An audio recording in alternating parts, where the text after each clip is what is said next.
यह अधिवेशन ऐसे समय में आयोजित हो रहा है जब भारत के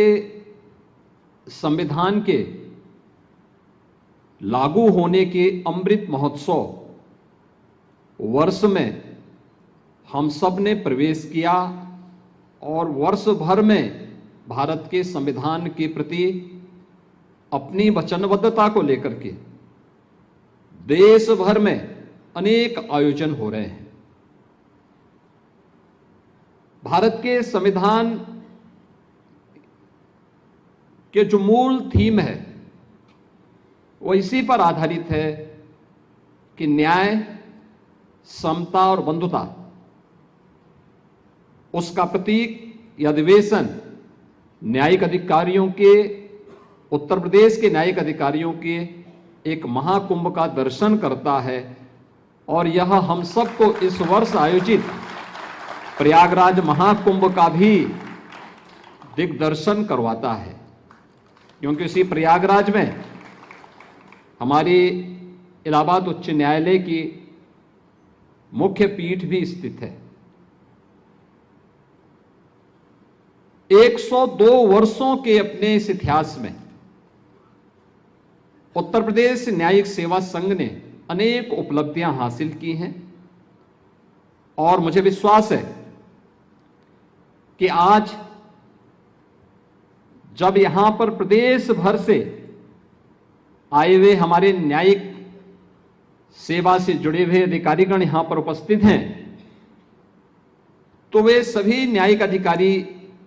न केवल यहां पर न्यायिक सेवा से जुड़े हुए अधिकारियों की एकता, परस्पर सहयोग और व्यावसायिक दक्षता का भी एक अनुपम उदाहरण प्रस्तुत करने में सफल होंगे। इस विश्वास के साथ मैं इस अवसर पर आप सभी को अपनी शुभकामनाएं देता हूं। यह हमारे लिए गौरव का विषय है कि देश का सबसे बड़ा और दुनिया का किसी भी राज्य से जुड़ा हुआ सबसे बड़ा उच्च न्यायालय हमारे प्रदेश में स्थित है। आज यहां प्रदेश के हमारे मुख्य न्यायाधीश जी का भी और प्रदेश के हमारे इलाहाबाद उच्च न्यायालय और लखनऊ उच्च न्यायालय के हमारे वरिष्ठ जो न्यायाधीश हैं, उनके अलावा हमारे तमाम अन्य न्यायमूर्ति गणों का हमें यहां सानिध्य प्राप्त हो रहा है। ये मेरे लिए और खासतौर पर उत्तर प्रदेश के लिए अत्यंत महत्वपूर्ण है, क्योंकि किसी भी राज्य के लिए उसके परसेप्शन को वहां के जनमानस में विश्वास के रूप में प्रस्तुत करने के लिए देश और दुनिया के सामने अपने आप को प्रस्तुत करने के लिए न्यायपालिका की एक बड़ी भूमिका होती है। हम सब जानते हैं कि देश की आजादी के अमृत महोत्सव वर्ष के अवसर पर देश के यशस्वी प्रधानमंत्री जी ने देशवासियों को देश की आजादी के शताब्दी महोत्सव के अवसर पर एक विकसित भारत के संकल्प के साथ जोड़ा था। विकसित भारत कैसा होगा, इसकी शुरुआत हमें अपनी इकाई से प्रारंभ करना होगा। हम राज्य में कार्य कर रहे हैं तो विकसित भारत का विकसित उत्तर प्रदेश, हम लोग जनपद में कार्य कर रहे हैं तो विकसित उत्तर प्रदेश का विकसित जनपद, हम जिस क्षेत्र में काम कर रहे हैं उन क्षेत्रों में केवल विकास की इकाई आर्थिक क्षेत्र में नहीं, बल्कि समग्रता को लेकर के जब चलेगी तो वह समग्रता सबकी खुशहाली का कारण बनेगा, सबकी समृद्धि का कारण बनेगा और उसका रास्ता प्रारंभ होता है एक सुदृढ़ न्यायिक व्यवस्था से। न्याय सुगम भी हो और त्वरित भी हो। सुशासन के लक्ष्य को अगर हमें प्राप्त करना है तो हमें न्याय को उतना ही सुगम और उतना ही त्वरित भी बनाना पड़ेगा। और इस दिशा में जो प्रयास हुए हैं, मैं यहां पे न्यायिक सेवा संघ के अध्यक्ष जी का उनका वक्तव्य सुन रहा था, देख रहा था कि कैसे गत एक वर्ष में, यानी वर्ष 2024 में अगर हम देखते हैं तो हमारे जनपद और ट्रायल कोर्ट्स में 72 लाख मामलों का निस्तारण हुआ है। यानी 72 लाख एक बड़ी संख्या है, लेकिन आज भी हमारे सामने चैलेंज है कि 1,15,00,000 से अधिक मामले हमारे पास लंबित पड़े हुए हैं। जितने नए मामले आए थे उससे ज्यादा मामलों को हम लोगों ने समाधान किया, और उसका परिणाम प्रदेश के अंदर भी आप सबको देखने को मिल रहा होगा। हमारी स्पीड जितनी तेज होगी, हम आम जन के मन में उतना ही दृढ़ विश्वास बनाने में सफल होंगे। और उन सभी बातों को ध्यान में रख करके ही सरकार ने भी इस बात को सुनिश्चित किया है कि हम भी उस दिशा में न्यायिक व्यवस्था को और भी सुदृढ़ बनाने के लिए, न्याय को और भी सुगम और त्वरित बनाने में राज्य सरकार भी अपनी भूमिका का निर्वहन कर सके। मैं अभिनंदन करूंगा आप सबका इस बात को लेकर के कि नए भारत में न्यायिक प्रणाली कैसे होनी चाहिए। उस दृष्टि से 3 नए कानून 1 जुलाई 2024 से लागू हुए, और प्रारंभ में जो आशंका थी कि ये 3 नए कानून लागू होने, इसको आगे बढ़ने में कठिनाई होगी, समझने में दिक्कतें होंगी, लेकिन न्यायिक अधिकारियों ने जितनी तत्परता के साथ इसे लागू किया और आज आम जनमानस के बीच में, यानी 1 वर्ष के अंदर ही यह साबित हो गया कि 3 नए कानून अब दंड पर आधारित नहीं बल्कि न्याय की सुदृढ़ व्यवस्था पर भारत की न्यायपालिका की नींव को और मजबूती के साथ आगे बढ़ाने में सफलतापूर्वक आगे बढ़ रहे हैं। यह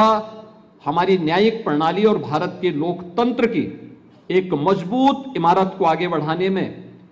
एक मील के पत्थर साबित होने जा रहे हैं। यह हमने पिछले 1 वर्ष के अंदर फिर से इस बात को महसूस किया है। आज के इस अवसर पर जब हम यहां पर इस सम्मेलन में यहां पर उपस्थित हुए हैं, मैं जरूर इस बारे में ध्यान भी आकर्षित करना चाहूंगा कि उत्तर प्रदेश सरकार इस बात के लिए प्रतिबद्ध है, क्योंकि मेरा यह मानना है सुशासन के लक्ष्य को हम लोग न्यायपालिका के द्वारा किए जाने वाले कार्यों और एक आम जनमानस को जितनी भी समय पे सस्ती और सुगम न्याय उपलब्ध हो सकता है, वह हमारे सुशासन के लक्ष्य को प्राप्त करने के लिए और विकसित भारत के प्रति हमारी प्रतिबद्धता को आगे बढ़ाने में निर्णायक भूमिका का निर्वहन करने वाला है। और इस दृष्टि से हम लोग प्रारंभ से इस बारे में पूरी प्रतिबद्धता के साथ कार्य करते रहे हैं और इसमें सरकार ने हर स्तर पर प्रयास भी किया है। 2024-25 में माननीय उच्च न्यायालय इलाहाबाद के माननीय न्यायमूर्ति गणों के लिए प्रयागराज में आवास के निर्माण के लिए 62 करोड़ 41 लाख रुपए की हम लोगों ने प्रशासनिक और वित्तीय सहायता स्वीकृति दी है। इसी प्रकार से लखनऊ बेंच के भी माननीय न्यायमूर्ति गणों के लिए आवासीय सुविधा के लिए 117 करोड़ रुपए की प्रशासनिक और वित्तीय स्वीकृति हम लोग पहले ही उपलब्ध करवा चुके हैं। उच्च न्यायालय लखनऊ के यहां के अधिकारियों और कर्मचारियों के लिए भी 99 करोड़ रुपए की आवास निर्माण की सहायता हम लोग उत्तर प्रदेश सरकार के द्वारा पहले ही उसको जारी कर चुके हैं। और प्रयागराज में भी माननीय उच्च न्यायालय के अधिकारियों के लिए 896 आवास भवनों के निर्माण के लिए भी हम लोगों ने प्रदेश सरकार की ओर से एक सैद्धांतिक स्वीकृति पहले ही जारी कर दी है। वातकारी खंड के निर्माण के लिए 112 करोड़ 6 लाख रुपए, इसके प्रस्ताव को भी हम लोग सैद्धांतिक रूप से आगे बढ़ा चुके हैं और प्रयागराज में उच्च न्यायालय इलाहाबाद के हेरिटेज भवन के रखरखाव के लिए भी 44 करोड़ 91 लाख रुपए की प्रशासनिक और वित्तीय स्वीकृति राज्य सरकार पहले ही जारी कर चुकी है, जिसके बारे में भी हमारे मुख्य न्यायाधीश महोदय ने ध्यान आकर्षित किया है। न्यायालय के इंफ्रास्ट्रक्चर के बारे में, इंटीग्रेटेड कोर्ट कॉम्प्लेक्स के बारे में, और इसके बारे में हम लोग प्रदेश सरकार ने एक नई व्यवस्था आगे बढ़ाई है जो इंटीग्रेटेड कोर्ट कॉम्प्लेक्स की है, जिसमें जो एक नई संकल्पना है जिसमें जनपद न्यायालय, मोटर एक्सीडेंट से जुड़े हुए जो भी हमारे इस प्रकार के ट्रिब्यूनल हैं, परिवार न्यायालय हैं, हमारे कॉमर्शियल कोर्ट्स हैं और लैंड एक्विजिशन से जुड़े हुए कोर्ट्स हैं, इनसे जुड़े हुए इन सब के लिए भी एक अच्छा इंफ्रास्ट्रक्चर डेवलप हो, इन सभी को एक हम लोग इंटीग्रेटेड कॉम्प्लेक्स उपलब्ध करा सकें। इसके लिए 10 जनपदों में हम लोगों ने इंटीग्रेटेड कोर्ट कॉम्प्लेक्स के लिए अपनी सैद्धांतिक स्वीकृति दी है, जिसमें से 6 जनपदों के लिए हम लोगों ने 1645 करोड़ रुपए की राशि जारी भी कर दी है, जिस पर बहुत शीघ्र एक नए यानी न्यू मॉडल के इंटीग्रेटेड कोर्ट कॉम्प्लेक्सेस हमें वहां उपलब्ध होंगे। इसके अलावा महिलाओं के प्रति अपराध और राज्य सरकार की उसके प्रति गंभीरता को ध्यान में रख करके हम लोगों ने POCSO courts, fast track court और अन्य न्यायालयों की आवश्यकताओं को ध्यान रखते हुए 381 न्यायालयों के गठन को भी अब तक हम लोग पूरा कर चुके हैं। केंद्र सरकार के द्वारा जो कोर्ट रूम एवं आवासीय निर्माण के लिए भी धनराशि समय समय पर जारी की जाती है, वह 2023-24 में 148 करोड़, 2024-25 में 239 करोड़, 2025-26 में अब तक 75 करोड़ से अधिक की धनराशि राज्य सरकार जारी कर चुकी है। जनपदीय न्यायालयों में सीसीटीवी कैमरा और अन्य सुरक्षा उपकरणों के लिए 92 करोड़ रुपए से अधिक की प्रशासनिक और वित्तीय स्वीकृति पहले ही जारी की जा चुकी है। फायर फाइटिंग आदि की स्थापना के लिए 59 जनपदों के लिए अब तक 19 करोड़ रुपए से अधिक की धनराशि भी अमुक्त की जा चुकी है। तो यहां पर हमारे न्यायिक संघ के प्रदेश के अध्यक्ष जी ने कहा था कि द्वितीय राष्ट्रीय न्यायिक वेतन आयोग को उत्तर प्रदेश ने पूर्ण रूप से लागू कर दिया है और देश के उन राज्यों में है जिन्होंने पहले लागू करने वाले अग्रणी राज्यों में से उत्तर प्रदेश है, जिसमें न्यायिक अधिकारियों के वेतन भत्तों के एरियर के भुगतान हेतु 1092 करोड़ 37 लाख रुपए के अधिक की राशि को भी राज्य सरकार ने अपनी स्वीकृति दी है। उत्तर प्रदेश में जो यहाँ पे न्यायिक प्रशिक्षण और अनुसंधान संस्थान है, इसमें 400 बेडेड न्यायिक अधिकारियों की हॉस्टल के निर्माण के लिए भी 54 करोड़ 28 लाख रुपए से अधिक की धनराशि स्वीकृति की जा चुकी है और परियोजना ये लगभग पूर्ण हो चुकी है। न्यायिक प्रशिक्षण और अनुसंधान संस्थान में 14 करोड़ 22 लाख रुपए की लागत से एक अच्छा स्पोर्ट्स कॉम्प्लेक्स भी वहां पर निर्मित किया जा चुका है, कराया जा रहा है। इसके अलावा संस्थान में वहां पर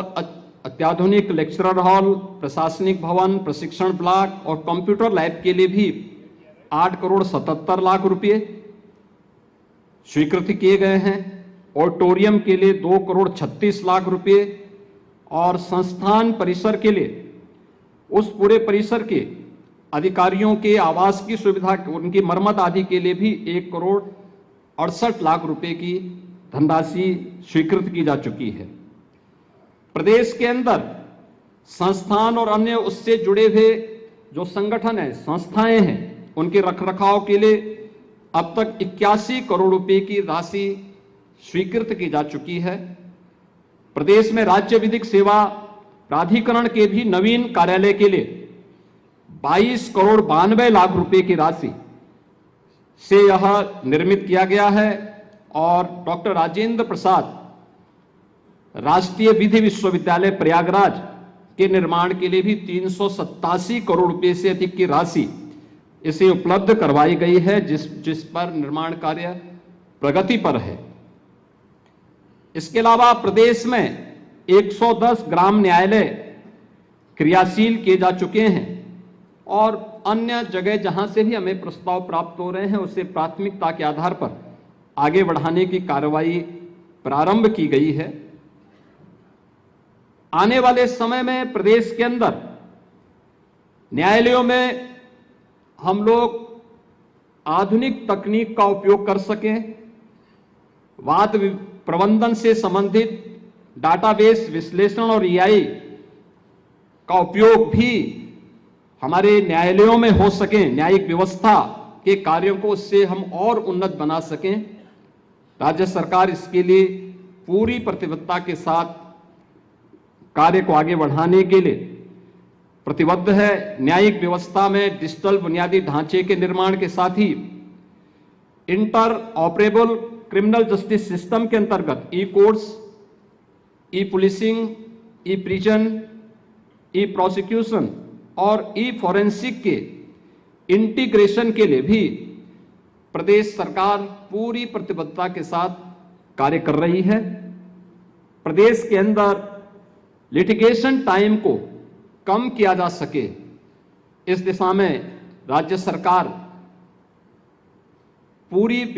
मजबूती के साथ न्यायपालिका के साथ मिलकर के हर प्रकार का सहयोग करने को तैयार है। मेरे सामने